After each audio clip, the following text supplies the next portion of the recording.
Turn to God in prayer. Let's pray shortly. Father, we pray that as we open up your word, you be so gracious to open our eyes to see wondrous truth from your word, and also open our hearts to embrace this truth and build convictions in our life, that we may see the glory of our Lord Jesus Christ. This is our prayer. Work in us, Lord. May your Spirit be our teacher, and we pray all this in Jesus' name. Amen. The title of the sermon is "That Was a Great Sermon." But I was referring to Derek's sermon. Last week, Derek preached a very good sermon, and it was indeed a great sermon. It was chapter 7. And this week, we're going to follow on in chapter 8. And I put the title, "That Was a Great Sermon." It's not referring to this sermon, it was referring to that sermon, last sermon that Derek preached. How do I know? I wasn't around, I was sick last week, so I wasn't here. So some people say, how do you know it was a great sermon? It was when I was at home resting on the bed, I can feel the sermon from my house. I can feel the power. My headache was cured, my flu ceased, my chains was broken, and I was free. Sounds like a song. No, I read the script before that. But it was a great sermon, yeah, and I've heard good feedback about the sermon. But honestly, how do we grade a good sermon? How do we grade a good speech when we hear one? Well, different people at different era also grade sermons with different standards. For example, long ago, some standard used were, as long as it's a long sermon with heavy, solid content, it is a good sermon, so a great sermon or good speech. You know, for example, like years ago, our late founder, Mr. L.K. Roy, his National Day rally speech was at least 2 hours, sometimes more than 2 hours, and people said, yeah, that was a good speech. Even many years ago, during this Puritan period in the church, this Lawrence Chadadon, he spoke and he preached for 2 hours, and he thought that the audience cannot take it anymore. Then he said, so he told the audience, I'm going to end soon. So the audience actually objected and says, go on, sir, go on, don't stop. After 2 hours, they asked him to continue preaching. For us, long ago, people loved long sermons with heavy content. And even recently, there was this 31-year-old preacher from United States, from the Cross Church, Pastor Zach. He preached for 53 hours and 18 minutes. He started on Friday, he ended on Sunday, and he entered into the Guinness Book of Records for his longest sermon ever preached. It's either he's very good, or Hawkins say he's very lost all. Whatever, we don't know. But nowadays, in our modern era, we like short and sweet sermons or speeches. 15 minutes, at most 20 minutes. My preacher friends in SBC tell me that sometimes in certain service or in certain church, when you preach more than 20 minutes, the audience start packing up their bags. And actually, some of them walk out of the congregation. Like, wow, 20 minutes, that's all that you have. Don't talk more. You have no patience for any longer sermons. But of course, nowadays people also want entertaining sermons or speeches. It must be so funny. They must laugh until I tears. Oh yeah, that was a good sermon. That was a great sermon. Or you must tell such moving stories that move me to tears. Anyway, also tears. So that you walk out of the service and say, that was a great sermon. Entertainment. Or inspirational sermons. You want sermons that say, after hearing it, they say, yes, we are the champion. Or walk out of the service and say, yes, we're going to do it. Let's go and conquer the world this week. And Monday come, you're late for work, MRT jam, and they walk into the office 1 hour late, the boss look at them and say, you champion, are you? That's late, only they are really champion. So, yeah, they were brought to earth again. So, but some people will think that, wow, once you are faithful to the word of God and you're relevant to our life, that's a great sermon. Well, whatever our standard is, whatever it is, we are grading the sermons, judging the sermons, by whatever standards. We must also understand there's one thing. There's one very important thing. We are being graded as well. We are being judged as hearers too. But not by the preacher. The preacher, one person to 80 or 100 people, or even bigger church by hundreds of them, the preacher will not be able to gauge. And it's not by the preacher, especially our church here. We cannot gauge because we have two pillars here, the pillar of crowds and the pillar of fire. Those hiding behind the pillar, you cannot even judge them. Who is the judge? Jesus. Jesus is the judge of the hearers. He evaluates his hearers. How do you know? Well, that's why this passage here this morning, there's one key warning. So the key warning over here. In verse 18, take a look at verse 18. Jesus says, take care how you listen. Not just what you listened, but which is the content, not just what you do to content. Of course, we encourage people to hear good sermons, good teachings of the Word of God, and we try our best here to preach as faithfully as we can, as relevantly, and we try to produce great sermons every week. But Jesus over here is the warning is not just what you hear, but how you hear your sermons too. The manner of our listening is very important. Can you see? And the word there is how you listen, the manner of our listening. Jesus will be assessing his hearers, us who hear the word of God, who reads the word of God. Well, you see, verse 4 started with large crowds who were coming to Jesus to hear him. He must be a very famous preacher, and coming from every city and every town to hear Jesus. And he is not very happy with that. In fact, he gave this warning. He says, you must be careful how you listen. You don't just come and listen to a great sermon. Jesus said, you must be careful how you listen to it. And he gave a parable, which is a very famous parable. We're going to go through this parable quickly. And it begins here. He says that it's a whole analogy of seed sowing. And there are different type of hearers that Jesus is actually bringing up through this parable. The first type, the compact path. The path that people walk and step on many, many years until it's so hardened, so compact. And this is a kind of soil that's so hard that the seed, when you drop on it, it bounces. And whether it rains or not, the root just cannot enter into the soil. And what kind of hearer it is? The hearers of with such soil, compact soil, is known as a hearer with a hardened heart. Hardened heart. And the devil, the birds will come and will take that seed away from the heart. Can you see verse 12? It says you actually take the seed away from the heart. The word enter into the heart, but it never take roots in the heart. The people will close their hearts to some certain areas in their life. And I put here, there are some untouchable areas in their life that you cannot talk about. But the word of God can never penetrate into them. That you don't address these issues to them, or you will straight away shut you off. Maybe they love money, and you talk about money issues, how they spend money, how they earn money, or how they hoard money in their life, straight away they cut you off. Or you talk about relationship that they have in their life that's not pleasing to God, straight away they cut you off. Or talk about certain lifestyle that they have, maybe the way they spend their time, or the way they pursue certain dreams in their life. You use the word of God to address them, straight away they cut you off. Don't talk about it. I'm not going to listen to it. And the word of God can never touch any of these issues, address any of these issues in the untouchable areas. What will they do if they hear a great sermon, people like this? What will be their immediate reaction? Well, number one, the immediate reaction is, wow, last week's sermon was a great sermon.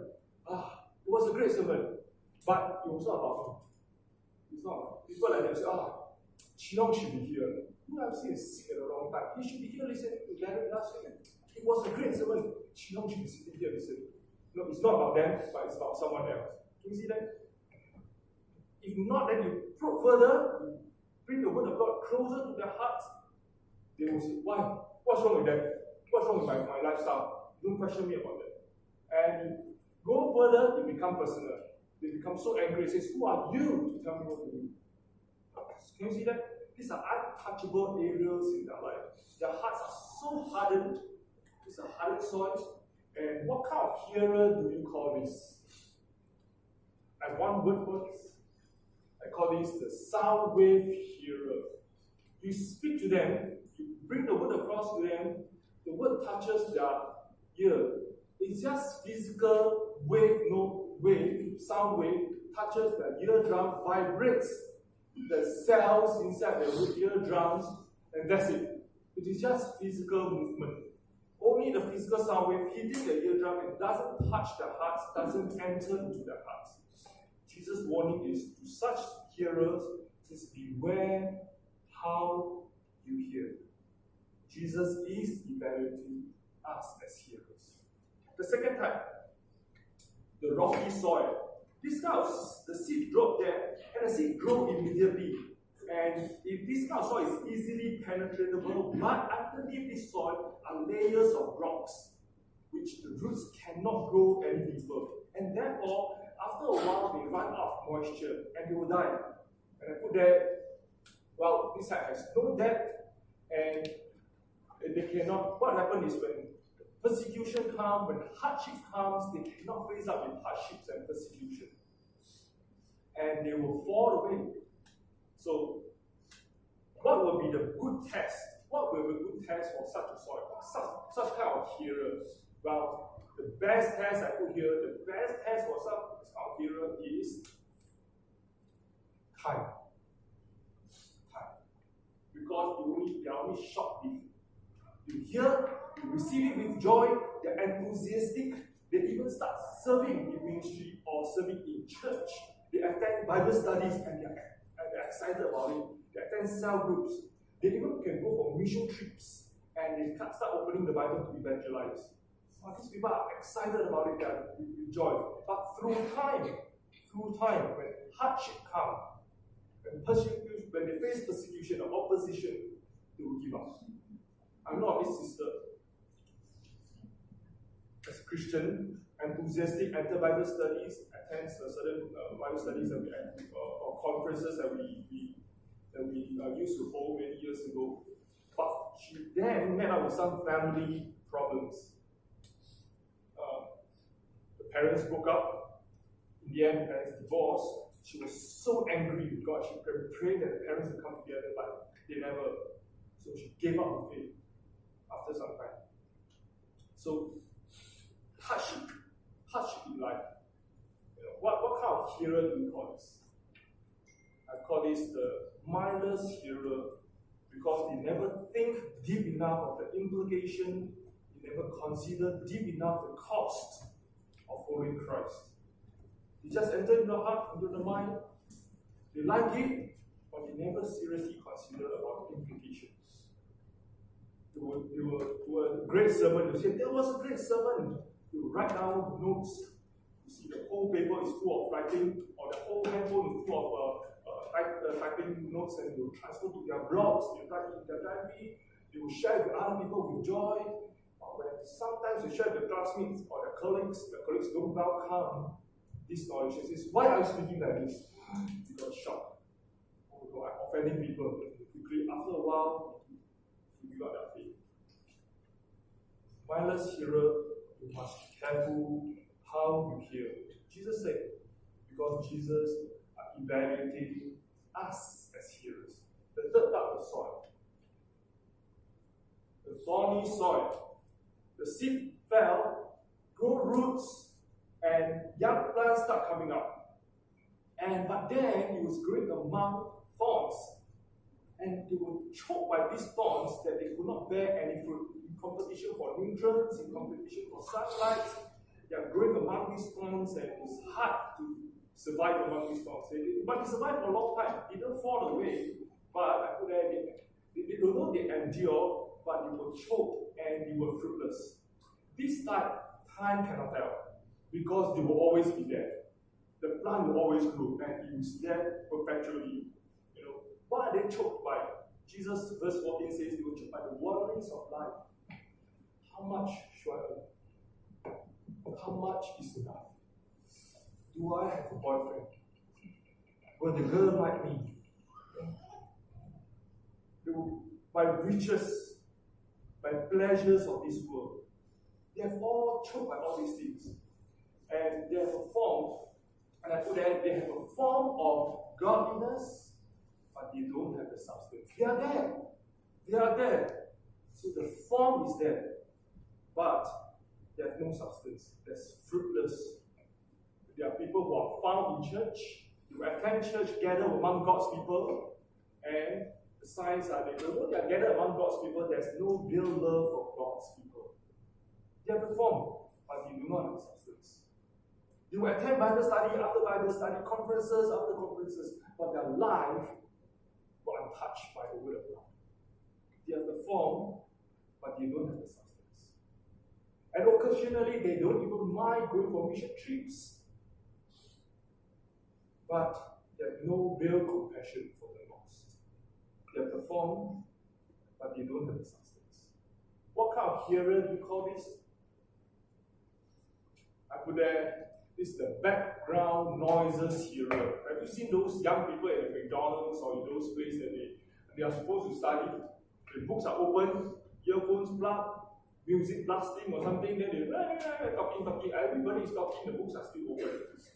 After that, wow, what a great day of studying, close the book, tell the parents, I went to McDonald's and studied, but nothing went in. All the noises, all the music, all the talks. So there are a lot of background noises. The worries of life, the riches of this world, the pleasures of life are always speaking to them. That was a great sermon, they will say. I like that. But, in real life, certificate in our society is very real. In real life, money is very real. In real life, promotion in our company is very real. I like the sermon, but honesty and integrity doesn't really pay off in this real world, I love the sermon, it was a great sermon, but if I give up this relationship, I may miss the opportunity of my life for this love life, So they have a lot of but after that. To these kind of hearers, Jesus says, be careful how you hear. Be careful how you hear. Because Jesus is evaluating the hearers. And the fourth type of soil, it is the good soil. The hearers hear the word of God and they receive, verse 14 says, with an honest and good heart. Honest and good heart. They're honest.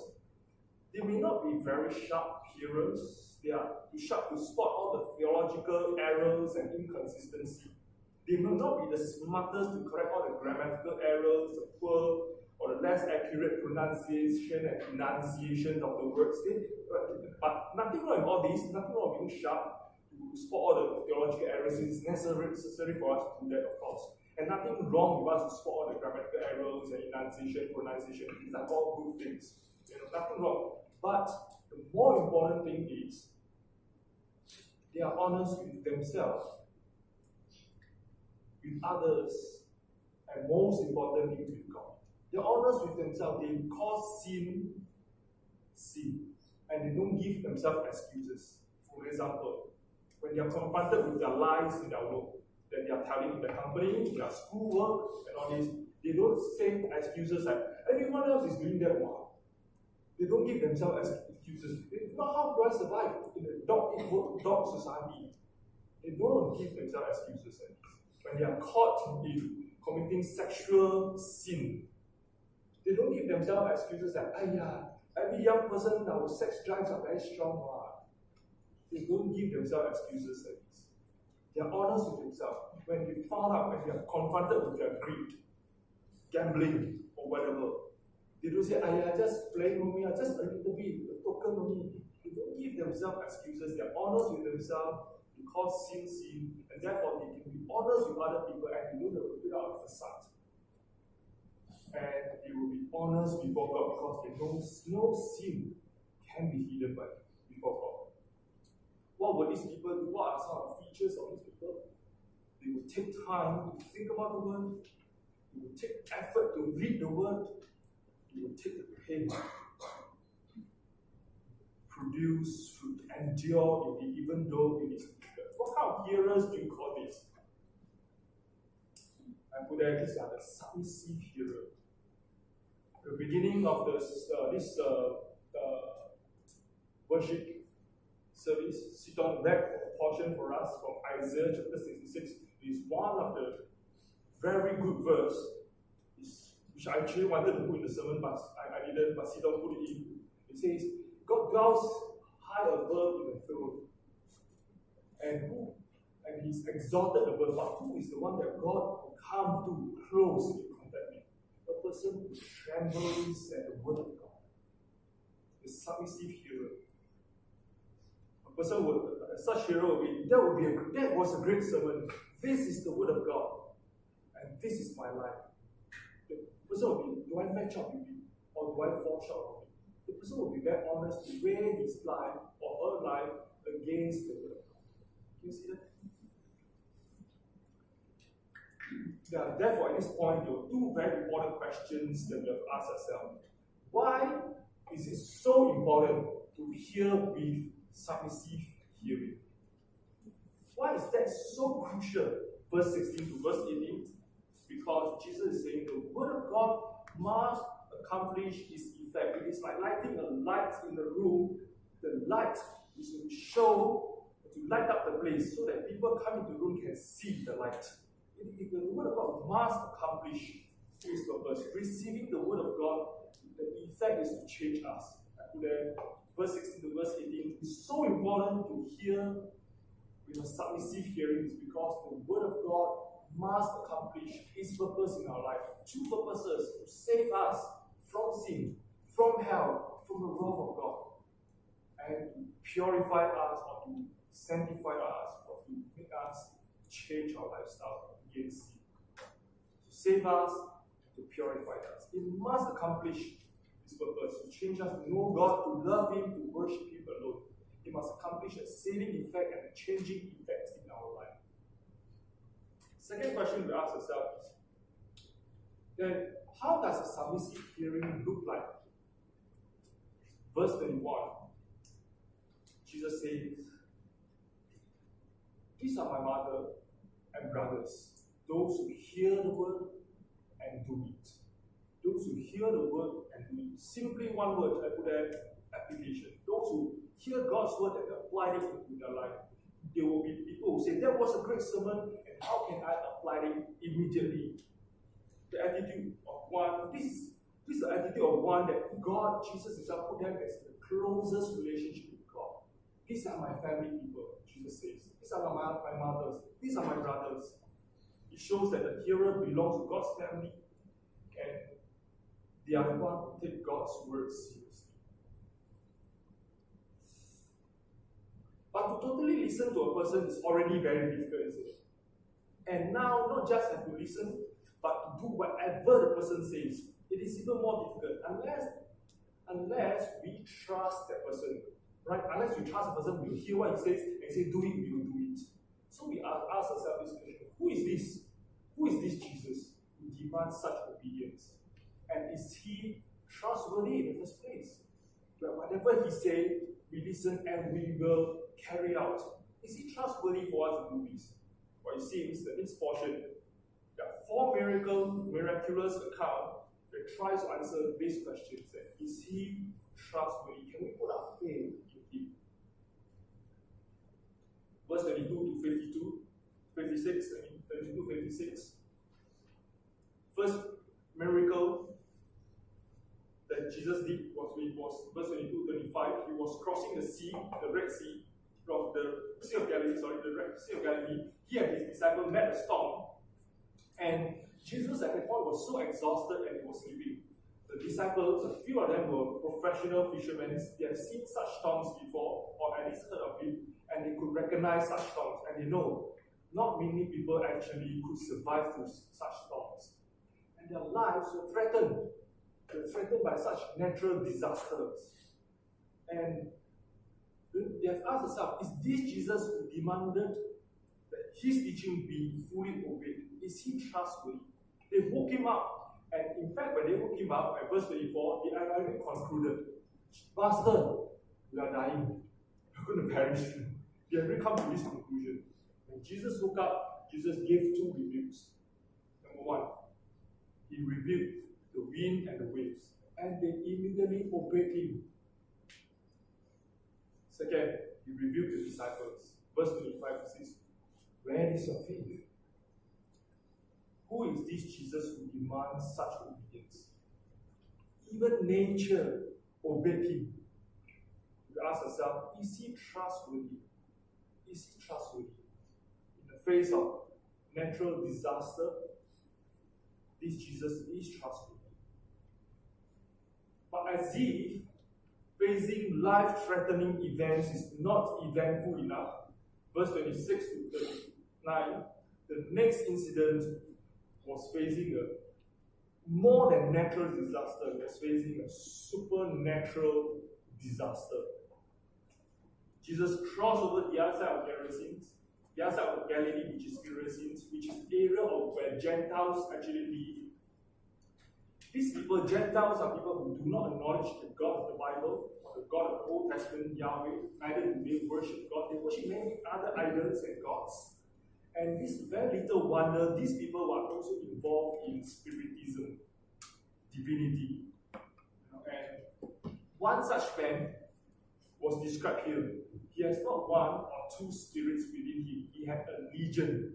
A legion is about a battalion of soldiers. About 1,000 soldiers, maybe. We do not know, and we do not know how this man ended up in such a mess. He could not be bound by chain or shackles, and he would break them. Human guards cannot restrain him. And he was living among tombs. And he was beyond any human help, walking around naked.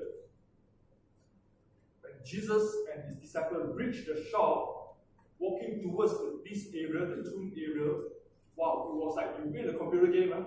You ever play computer games? Some of you play computer game or handphone game. You are like meeting the big boss. Have you played the last stage of the game and you meet the big boss? And this one is a legion. It's something like this. You meet the big boss, the final boss. Wow, then with 1,000 demons inside him. So like you fight, right? You shoot, and then computer game. Then you have to lose a few lives in order to kill this big boss, right? Yeah. So Jesus entered into this. It was actually not really a computer game. It was not a fight of an equal power. Can you see that? Verse 28, when this demon possessed, when these demons recognized Jesus, they straightway bowed at his feet. It was not an equal fight at all. No fight. When they saw Jesus, they bowed at his feet. Verse 21, they begged Jesus not to throw them into the abyss. And they totally obeyed Jesus. And verse 33, when Jesus sent them into the swines. There was no fight, no equal match. You ask yourself, who is this Jesus? Who is this Jesus who demands total obedience? That the supernatural forces obeyed him as well. The supernatural forces obeyed him. Can he be trusted? The next two accounts will count like a joint account together. Verse 40 to 56. First, he was a synagogue official who came, named Jairus, who came seeking Jesus. He was earnest because his only daughter, only child, was about to die, and he needed help desperately. So Jesus was on the way to Jairus' house to see the daughter. And there, interjected in between, a secret woman, unknown, I don't know what's her name, she came in, and she was in a desperate situation. She was stuck in this desperate situation of her life. She had this hemorrhage, which is like discharge of blood, and she cannot stop it for 12 years, and no physicians can help her. Verse 43, no one could help her, and she probably has spent all her, in other gospel tell us, she spent all her money looking for physicians to help her, and no one can help her. Now she came in, she thought to herself probably, and she could get healed by touching Jesus, and she could get away secretly. It's like a ninja show, ninja come, one can touch and quickly go. And why does she want to do that? Why was she having? Why can't she reveal her illness publicly? Well, you must understand, Jesus now is back among the Jewish situation, Jewish settlement. So she is probably a Jew, and according to the Old Testament, she's considered unclean. And she cannot touch anyone. Because when she touches you, you become unclean too. And you cannot touch her, so she cannot be touched by anyone too, because she's touched by anyone, whoever touches her, it becomes unclean too. So her life is stuck in such a desperate situation, and being unclean, she will be a natural religious outcast and a social outcast. So why would she go around boasting about what her condition is? So she's so scared, and she came and touched the edge of Jesus' cloak. And she was healed immediately. But there's this point, Jesus turned around and asked, "Who touched me?" Wow, this is a very difficult question. Right? All the people like, it's like this kind of situation. I show you something like this. The MRT, Jurong. Can you see Sister Angeline there? Jurong East, Sister Angeline. Wow. And there, very she was there, and Grace also beside her.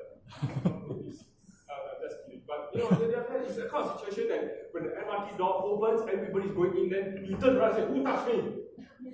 Well, the truth of the matter is everyone is touching you, and no one is touching you. Can you see that? Everyone is touching you, but no one is really touching you.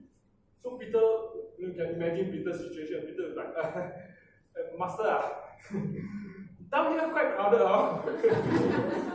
Jesus said, No. Jesus was very clear. He says, "I felt power left me." So he delayed and he refused to move on. So the woman realized that there's no way that she can escape unnoticed. And she actually owned up. And she was probably coming with fear and trembling, and Jesus said she was probably expecting a rebuke from Jesus. But little did she expect that Jesus spoke so graciously to her and says, "Daughter," and not "Woman." Who touched me? No, Jesus didn't say, "Daughter." Well, Jesus was establishing a personal relationship with her. Jesus didn't want her to touch and go like this. This one, all of us who go to Malaysia will touch and go. There you go. Jesus didn't want this kind of relationship with him, touch and go. Jesus is establishing a personal relationship. He says, "Daughter, your faith has made you well." Jesus is also correcting another wrong idea that she probably had.